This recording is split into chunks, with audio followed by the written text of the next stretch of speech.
So mainly this is a Visio Divina, which I hope to speak about the subject of Merton's contribution to the modern idea of prayer. And you might think I'm going a bit off subject, but I think by the end I come back to that. It's not so well known that Merton was a photographer, amongst other things. He's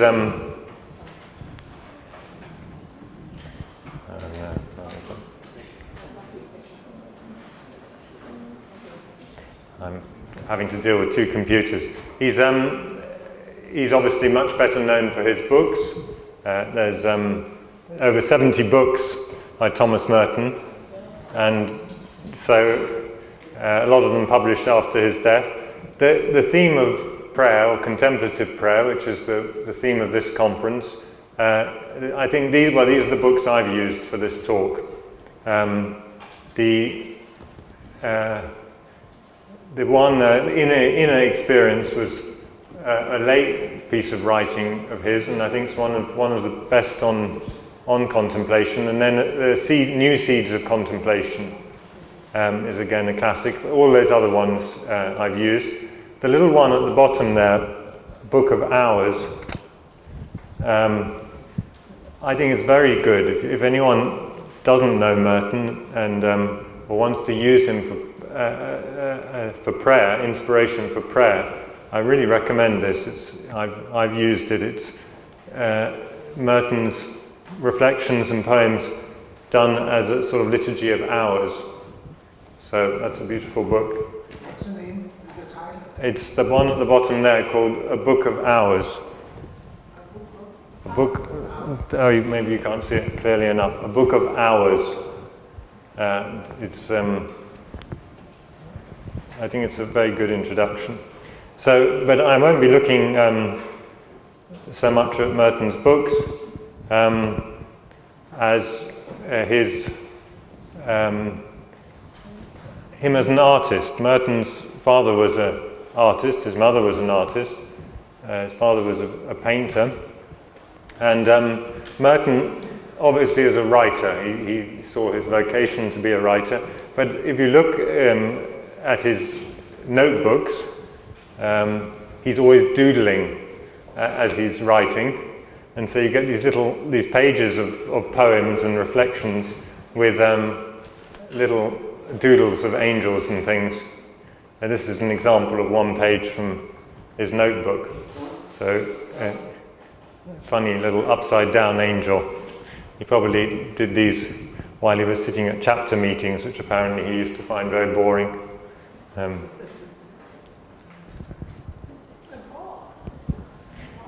And some of them are more elaborate. On this page, he drew an angel using words, which is where he combined being a writer and an artist. It's actually the prayer of the Angelus, which is the prayer which remembers the Annunciation, the angel who visited Mary. Hail Mary, full of grace, the words of the angel, and he's done this drawing using those words, which is an interesting combination.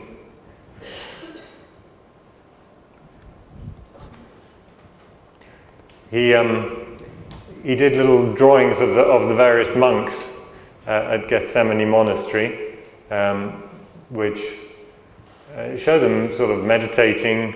I mean, they may have been just imaginary monks, but you can imagine they were doing their Lectio Divina and meditating.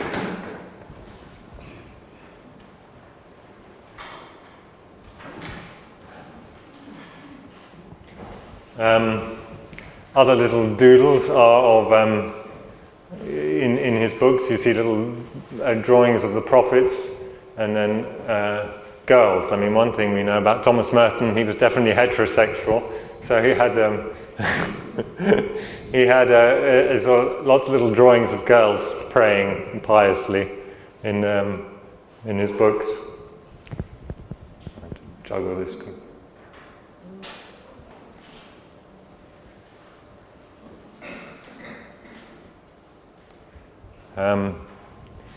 So the one at the top right is actually, he's written underneath it, Christ unveils the meaning of the Old Testament.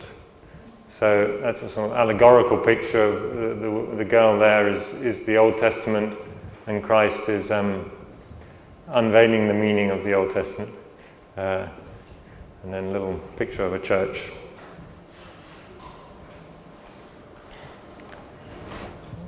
Some of his drawings are more recognizably saints. The one on the right there is John of the Cross, as it comes while he's writing about John of the Cross.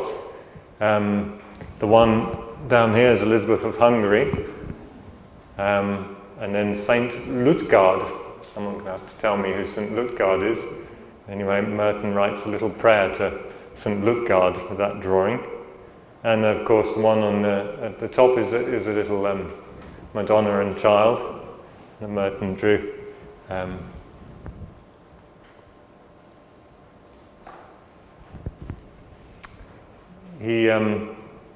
Sometimes he wasn't so figurative in his art. Sometimes he just did little scribbles at the side, little Zen pictures, which, as you know, later in his life he got interested in Zen, and his art sort of changed from being figurative or narrative to being abstract, and yet there's a little fish there and the cross that still carries some imagery we can interpret, but he became interested in just the shapes.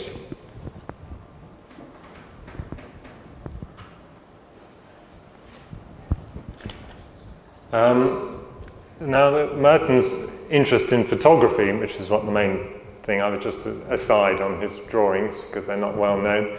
His interest in photography started very late in his life. He didn't actually get a camera until the early 1960s. He was born in 1915. And only in 1964 did he get regular access to a camera, a Kodak camera, which was a sort of pretty basic one. But here we have a picture taken of Merton, not by Merton, of him very happy with the camera he got in January 1968, just a year before he died. He got a Canon FX camera, and he was very pleased with it. It was like a boy with a toy. He was always writing about how pleased he was with his camera. Anyway, he made friends with various photographers around that time, and they helped him to make the most of it. And it became quite a passion in his last years. Quite a few of the photos of Merton taken by his friends who were photographers. Ralph Meatyard was an American photographer who took a lot of Merton photos, show him carrying his camera.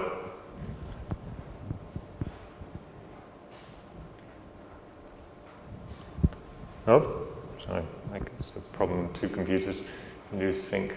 So that's another, the Ralph Meatyard. When Merton got his camera, he seemed to, his first photographs seemed to be of places which he remembered were very important to his monastic life at the beginning. In The Sign of Jonas, a book that came out in 1958, with journals that stretched a year or two before that, he talks about his early, this is before he was photographing, the impression of this window, which he later took a photograph of. He says, in the monastery, my chief joy is to escape to the attic of the garden house and the little broken window that looks out over the valley. There in the silence, I love the green grass. The tortured gestures of the apple trees have become a part of my prayer. So even that, earlier on, his way of looking at nature became a part of his prayer, and the photography sort of followed that. These are all photos by Merton. when this is a reflection also from the sign of Jonas, when your tongue is silent and you can rest in the silence of the forest, when your imagination is silent, the forest speaks to you, tells you of its unreality and the reality of God. So the early reflections still emphasize the Merton's the importance of God, which is, if you read the Seven-Storey Mountain, that seems to be the dominant thing. But it's mediated through his experience of the silence of the forest. But then the forest itself becomes silent, and God becomes the only reality.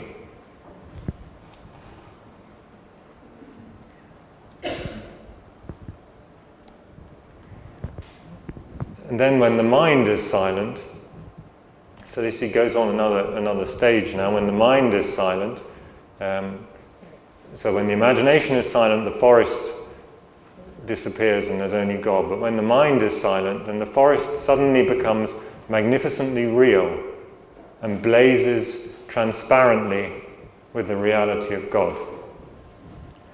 So he's had to let go of the image, and then when the mind is silent, what is nature, or what he's contemplating, comes back. He's not clinging to it anymore, but it comes back magnificently real and blazing transparently with the reality of God.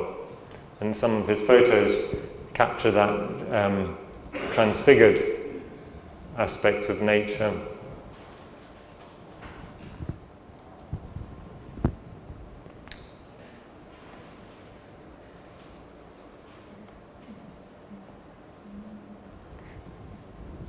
And this is all from, as I say, from the sign of Jonas. He says, this is prayer, and this is glory.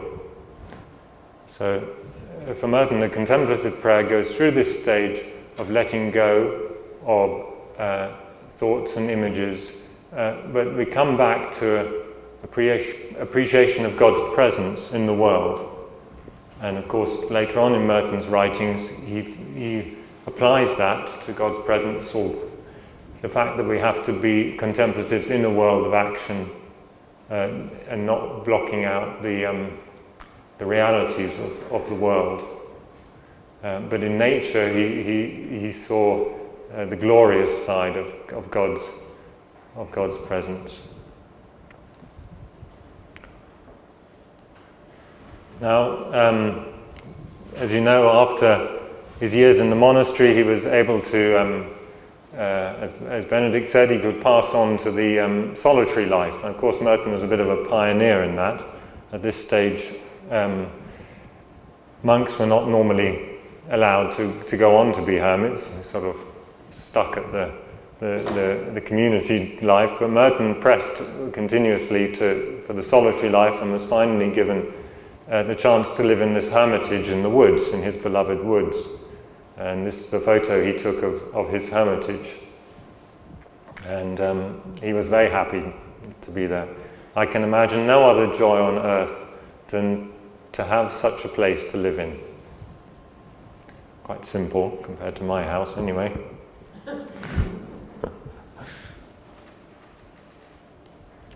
And there he was able to really live in the woods and be aware of it. And a lot of his photos are taken of the woods.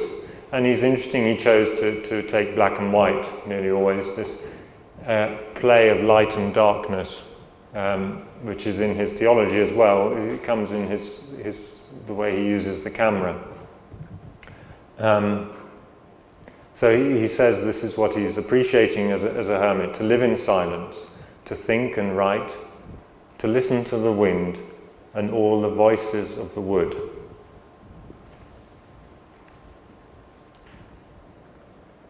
So, the wood speaks to him. But he also, of course, had his little oratory or prayer corner in his hermitage. And there's a few photos of his prayer corner with the icon of Our Lady and a little Zen scroll with and this is from one of his poems. If you seek a heavenly light, I, solitude, am your professor. I go before you into emptiness, raise strange suns for your new mornings, opening the windows of your innermost apartment.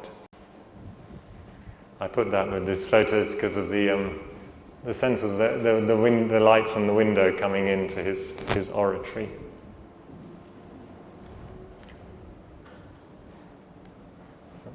From the same poem, follow my silence, follow where I beckon. This is solitude speaking. Fear not, little beast, little spirit, thou word and animal. I, solitude, am angel, and have prayed in your name. So these are the photos of windows actually in the monastery. Again, he seems to love windows. There's a relation between the inner and outer, I suppose. And the windows with some sort of tree or leaves reflecting on them or next to them. Also this little solitary chair, which he took this photo of, expresses that solitude.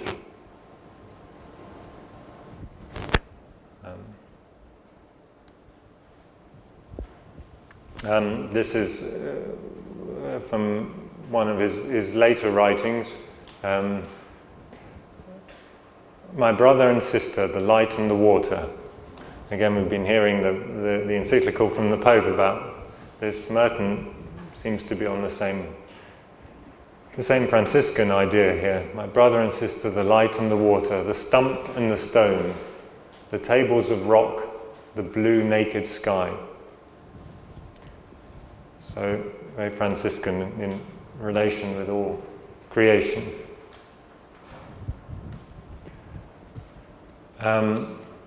A lot of Merton's photos are like that quotation. He loves stumps of wood. So there's a lot of photos of little bits of wood which he photographed. And maybe he was sad to see his trees chopped down. I don't know why. Whether they're supposed to be melancholy or celebratory, I'm not sure. But maybe a mixture of the two. There's a sense of jaggedness. The Cistercian Life, I remember once staying in Cito, and I was still young and still very sort of joyful. No, well, no. And I was saying to the novice master there how wonderful life was, and he said, well, as Cistercians we recognise it's quite rugged. I think I've learned that over the years. So these, anyway, there's some, and the one down here has got stones and rocks together. He had in his photographs, again, the sense of the humbleness of things. He was fascinated with ordinary objects, the cooking pans, the wicker basket, the empty paint pots, and the water, I don't know how you call that, jug. A lot of photos, he loves these objects. This is from the Inner Experience, the book which he completed towards the end of his life. There is in all visible things an invisible fecundity, a dimmed light, a meek namelessness, a hidden wholeness. And this is quite, it's a sense that there's a great sort of life in things, but it's sort of hidden. Our life is hidden with Christ in God. So this glory is, the Cistercians anyway put a big emphasis on this, that it's hidden. And it's, so yeah, this mysterious unity and integrity is wisdom, the mother of all, natura naturans, which means the nature of natural things. So I think that's why he was so fascinated by these little humble objects, is that they reveal wisdom somehow, the nature of natural things. He also said, there is in all things an inexhaustible sweetness and purity, a silence that is a fount of action and joy. So that's what this sweetness and purity, silence. Here you see some again that the natural objects he was fascinated in. Again, the wheelbarrow, the wicker basket, the ladder, the old wooden ladder, and the blocks for pedestals for putting things on, chopping wood probably. There's a sweetness and purity in these things, and a fount of action and joy. And this fount rises up in wordless gentleness and flows out to me from the unseen roots of all created being. That it flows out from the unseen roots of all created being, welcoming me tenderly, saluting me with indescribable humility. That's a beautiful line. The fact that the natural things have this indescribable humility, the simple things of life, the wheelbarrow, the little wooden ladder. And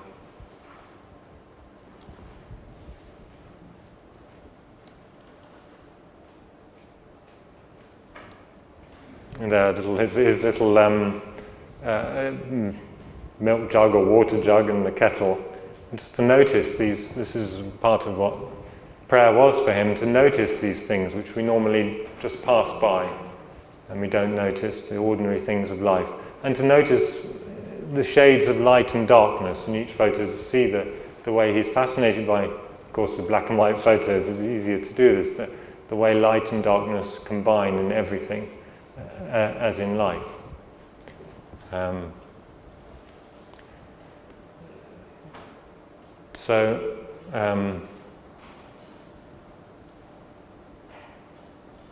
Anyway, this is all this bit I've taken here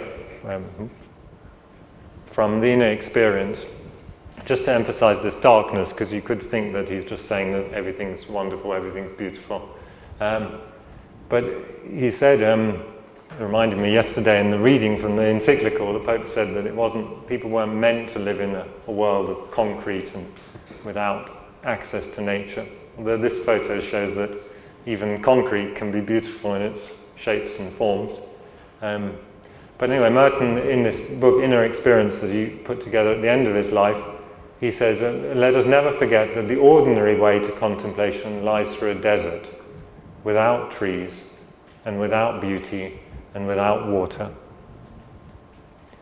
So this apophatic way is also there alongside appreciation of God in all things.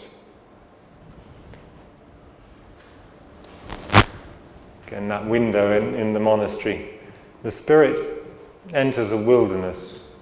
That's our spirit in contemplation. Enters a wilderness and travels blindly in directions that seem to lead away from vision, away from God, away from all fulfillment and joy. So this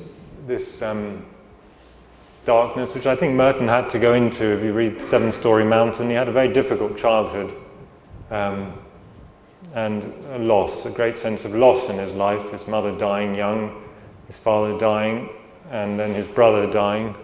And I think he had to journey into that, and you feel that the contemplation did lead into this sort of sense of loss.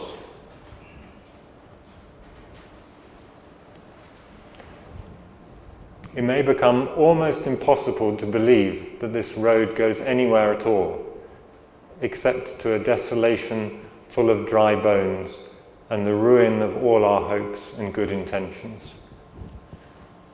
So this is the other side of Merton. There's this sort of sweetness of all and the humility of all created things, but also this sense of having to journey into the desert, and where we really feel that we're not going anywhere, getting anywhere, and all our good intentions are not arriving at anything.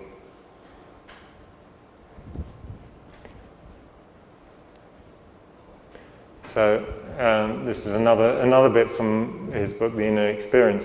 I put it with this photo of the rather jagged wooden rock, which explains that the reason why it feels like a desert is because we're looking for something when actually there's no thing to look for. It's everything. We're so close to it that we don't actually experience it because it is so obvious. So he says it is useless to look for what is everywhere. It is hopeless to hope for what cannot be gained because you already have it. So the loss of hope, the loss of sense of finding anything is because we already have what we hope for and what we're wanting to find. It's already there, and that's why it's difficult.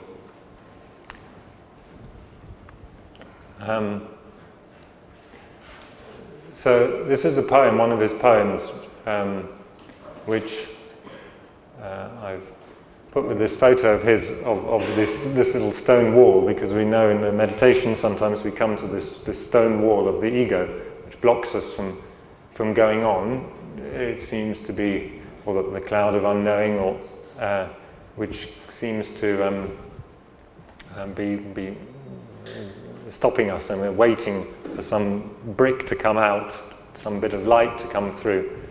Anyway, Merton writes this little poem: "Be still at this point. Listen to the stones of the wall. Be silent. They try to speak your name. Listen to the living walls."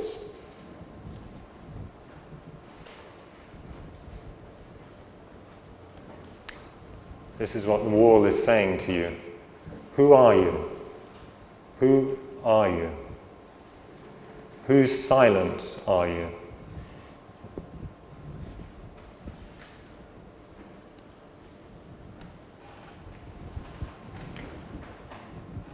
And Merton, or the poet, replies, "I will try like them to be my own silence." So not to be influenced by other people, but just to be himself.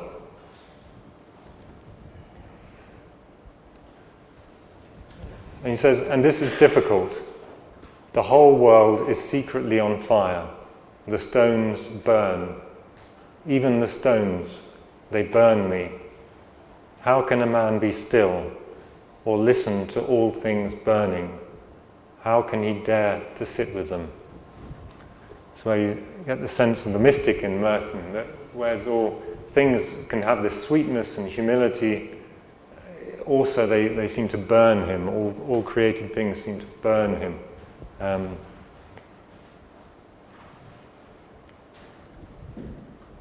And he ends the poem, how can we sit with them when all their silence is on fire? So the silence in all created things is actually got is a fire he experienced. Anyway, this photo I put of the rock with the sort of flame-like plant coming out.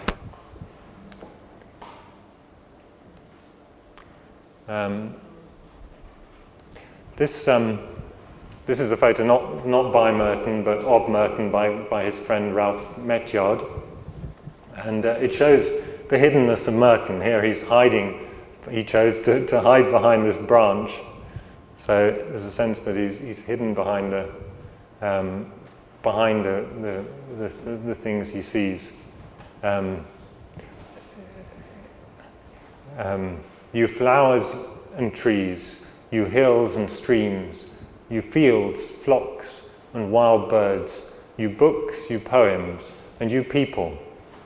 I am unutterably alone in the midst of you. So he's celebrating all these things, and yet this sense of solitude, separation from all things. In the woods. But this sadness of facing his own solitude, generates within me an unspeakable reverence for the holiness of created things. For they are pure and perfect, and they belong to God, and they are mirrors of his beauty.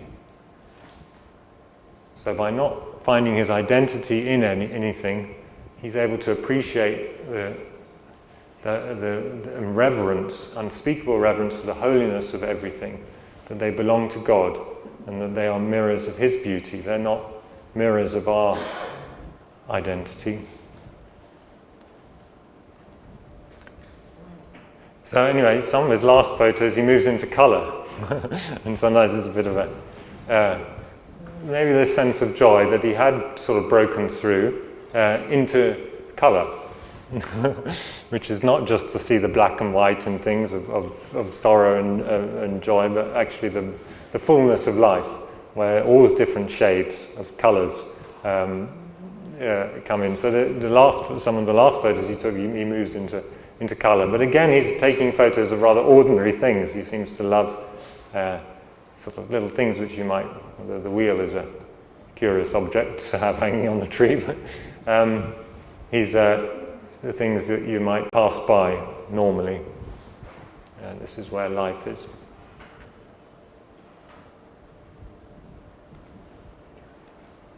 And this photo he seems to have taken by the ocean. I mean, he must have left his monastery to do that. Well, I've been to Gethsemane, but I don't think it's near the ocean. So Oh, it's Big Sur. He must have gone there. Oh, I see. So coming back to this theme which he's expressed, again, it's in the sign of Jonas. God is mirrored in all things, like sunlight in clean water. But if I try to drink the light that is in the water, I only shatter the reflection. So it's to appreciate God's presence in all things, not to try to get anything out of things. Because that would trouble the water, trouble the transparency of all creation, will be troubled by our intervention, by our greediness, by our wanting from things.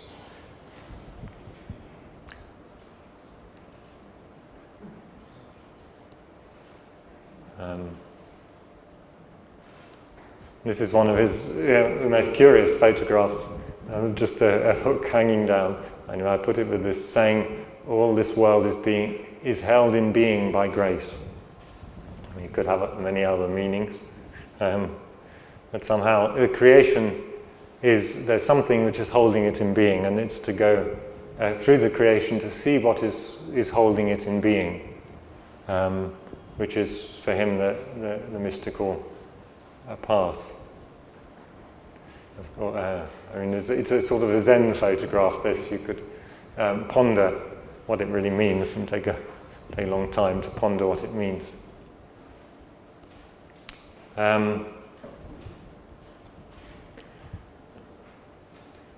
So this sense of this is the rather cataphatic. The sense of God's presence in nature is where we see God as present in his creation. The pale flowers of the dogwood outside the window are saints. The yellow flowers that nobody notices on the edge of the road are saints, looking up into the face of God.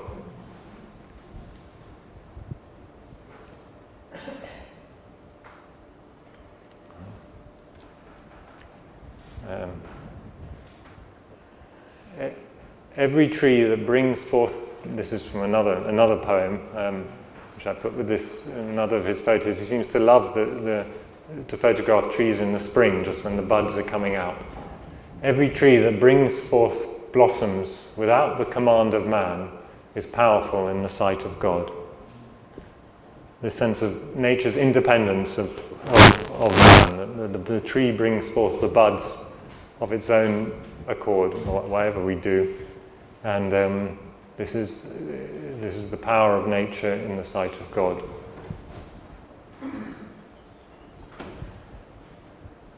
So that's the what we might call the cataphatic, the sense of God's presence in created things. But then, of course, with Merton, there's the apophatic, where the darkness comes over, blocks our view of God's presence in things. The shadows fall, the stars appear, the birds begin to sleep, the night comes.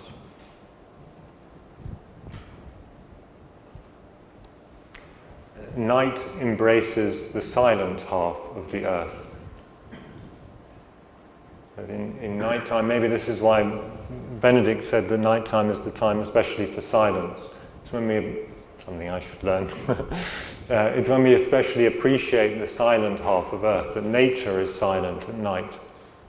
And when we're silent, we can appreciate that it seems to be natural to be silent at night, because that's when creation moves, night embraces the silent half of the earth.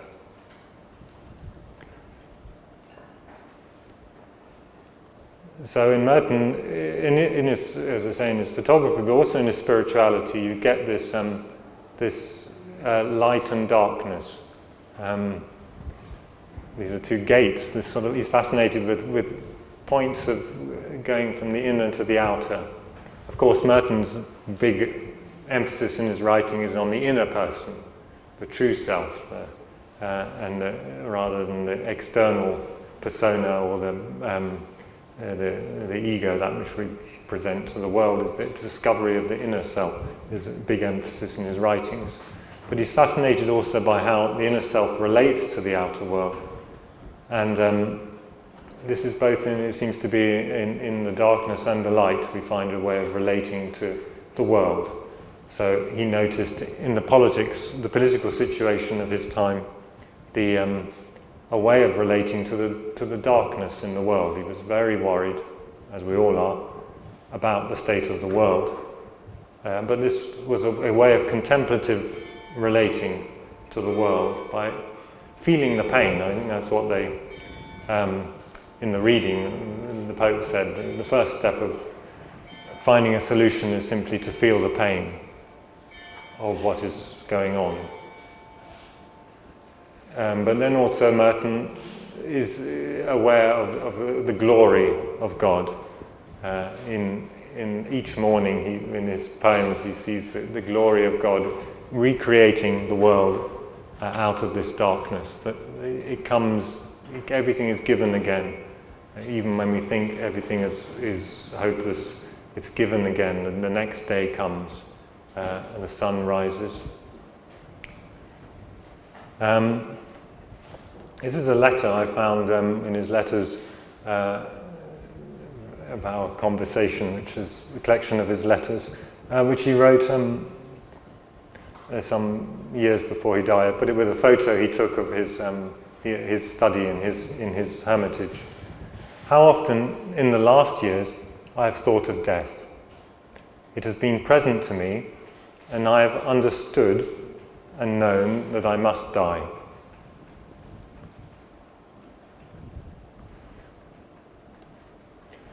Yet last night, only for a moment, in passing, and so to speak without grimness or drama, I momentarily experienced the fact that I, this body, this self, will simply not exist.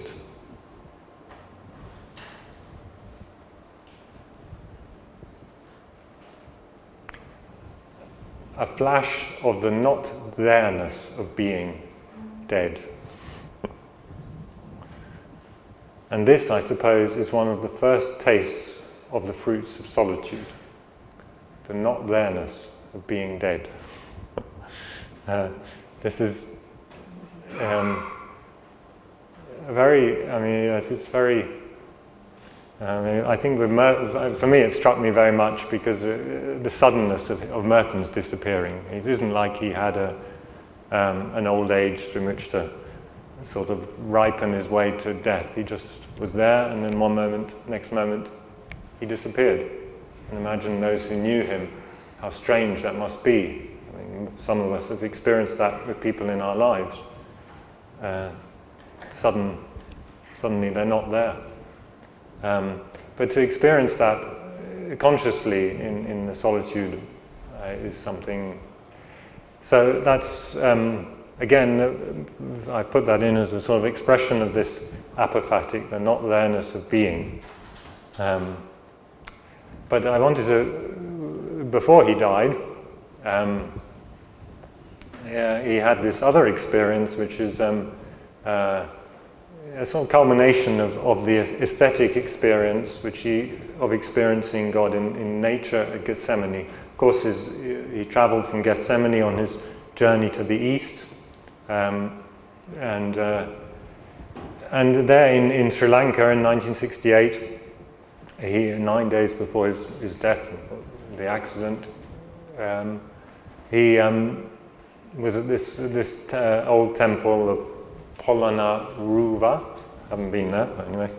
And he says, he writes in his journals, I don't know, actually no, this was in a letter actually, this quotation, I don't know when in my life I have ever had such a sense of beauty and spiritual validity running together in one aesthetic illumination.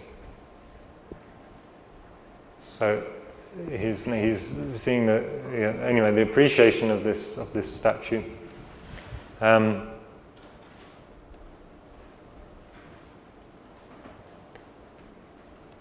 this is from his journal. I'm able to approach the Buddhas barefoot and undisturbed, my feet in wet grass, wet sand.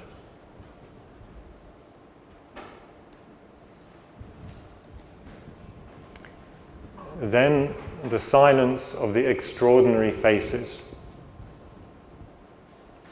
He was struck by the silence.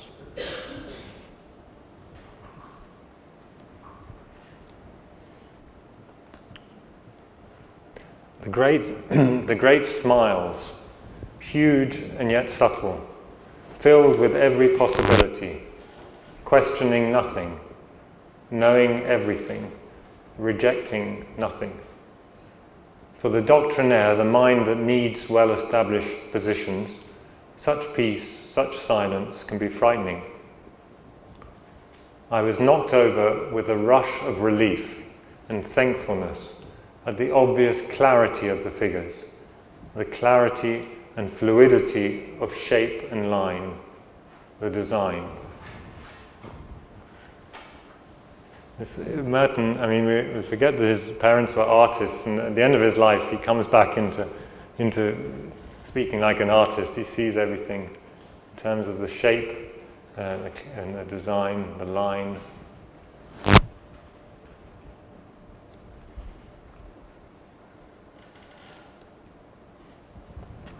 And then comes this mystical experience, which again comes out of this experience of this beauty.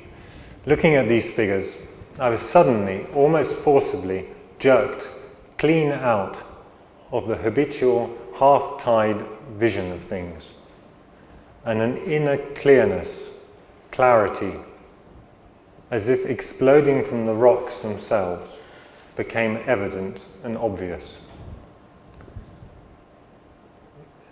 So it seems to be bursting out of the statues, this clearness, this clarity, this evident truth, whatever it is.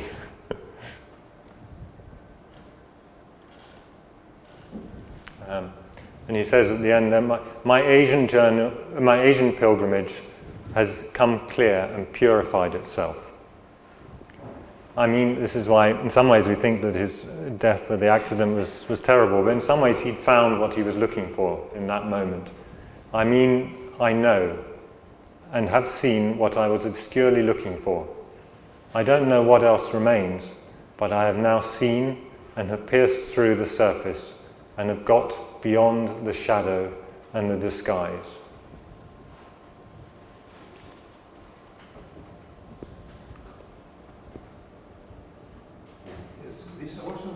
his, the year of his death?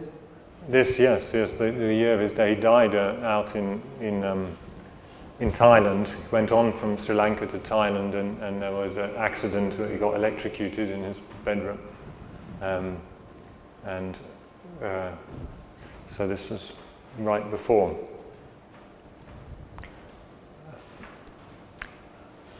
This is from one of his poems earlier on. I put it in just and fitted with this photo, just the sense of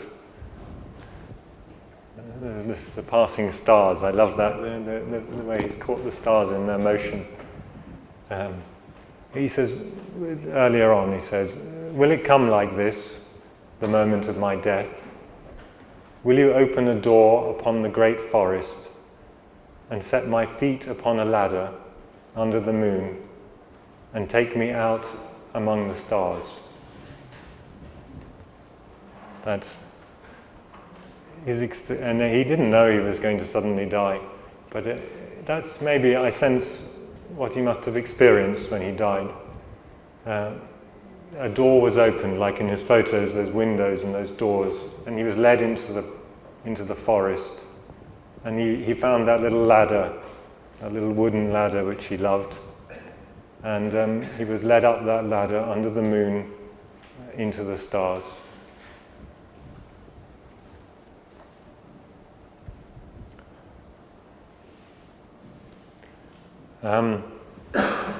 Of course, he was born in 1915 as little Thomas Merton. So we're celebrating this year the centenary of his birth.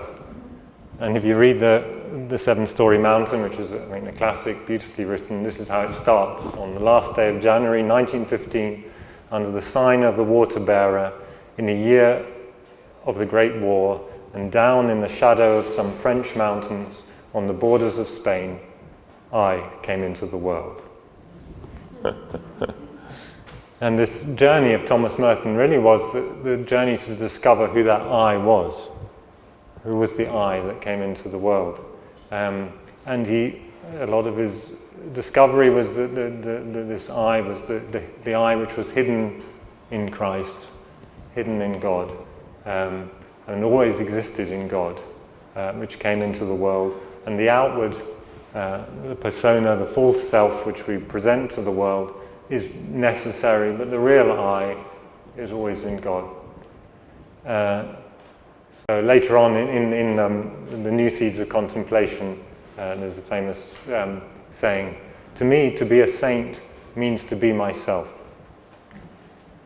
Therefore, the problem of sanctity and salvation is in fact the problem of finding out who I am and of discovering my true self.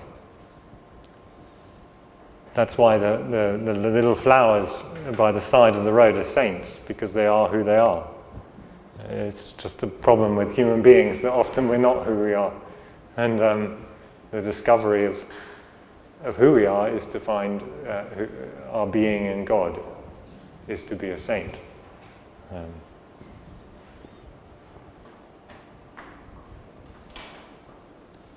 So anyway, I just ended it with these photos of Merton.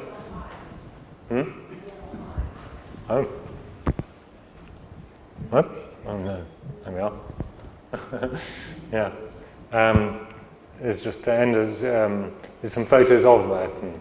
There's a sense that, I mean, Merton is a great writer, a character who's not always very resolved in himself. He's struggling, but there is a mystic, and I think it is to find the mysticism in Merton is a real treasure, because you find his heart, not just his thinking, anyway. So I hope that's what I've been trying to show with these. Thank you.